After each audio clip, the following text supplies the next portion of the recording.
Learned that the goblins are searching for another repository, like the one we saw at Rookwood Castle. And I discovered that they're building massive drills to help in their search. Professor Fitzgerald seemed very concerned. I see. Ranrock clearly knows even more than we suspected.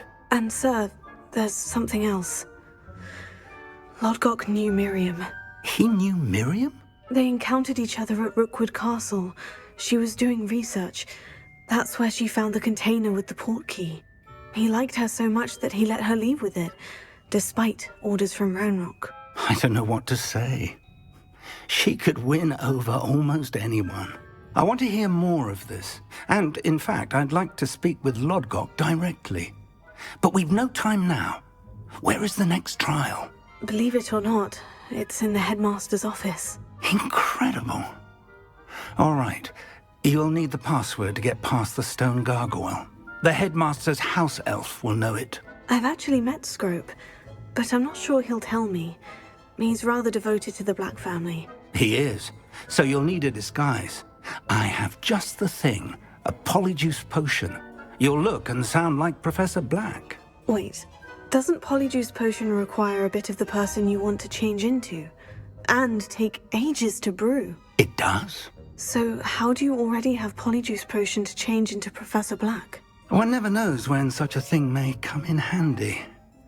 Let's just say I felt the need to be prepared for anything after my fruitless trip to the ministry on his behalf. Now, time is of the essence. Drink up and I shall explain more.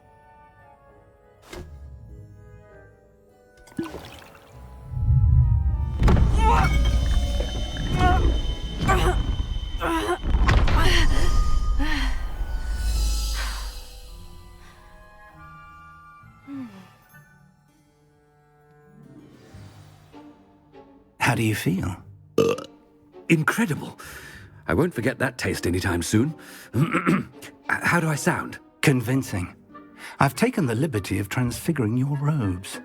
As we discussed, you'll need the password from Scrope, who could be anywhere in the castle.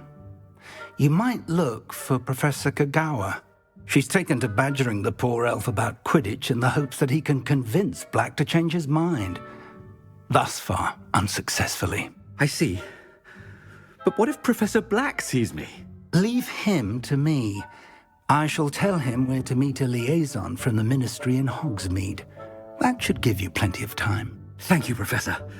I suppose we'll meet again in the map chamber. It's rather strange to hear gratitude coming from Professor Black. I'll see you there. Now to find the headmaster's house elf.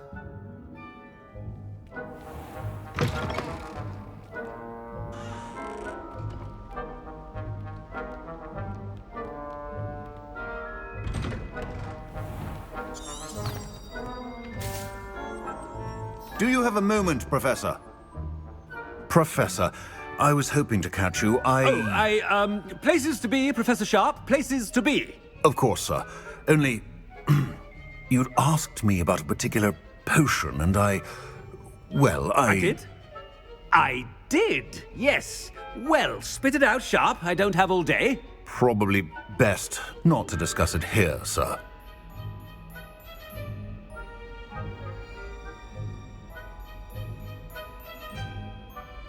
I assure you, Sharp, you may speak freely. Very well. I've brewed the cure for boils you wanted. I can drop it by your office when it's convenient. Of course, yes. No need for all the cloak and dagger. Simply have a student deliver it. A student. Very well, sir, if you insist. I do. And thank you, Sharp.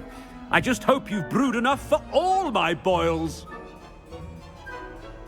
Now, to determine which student gets this rather unenviable task. You call that a shine on those boots? Do better! Has anyone seen my ivory-handled hand mirror? Of course you haven't. What could the headmaster want? Gareth! Mr. Weasley, what are you doing here? Don't you have, somewhere to be? Oh, Professor, yes, of course. All sorts of places I'd rather be right now. Do you need something from me? I'm looking for my house elf. Surely you've seen him? Ah, the little one-eared fellow. I saw him heading to the Great Hall moments ago. muttering on about your, sterling graces, sir? I am watching you, Mr. Weasley. Mr. Redding, who owns Honeydukes, tells me some of his billywig stings recently went missing. Prime potion ingredient. And I know you fancy yourself a skilled potioneer. What? But, sir, I haven't been anywhere near Honeydukes. Bah! That's enough from you. Just know that I have eyes and ears everywhere. On your way, Mr. Weasley.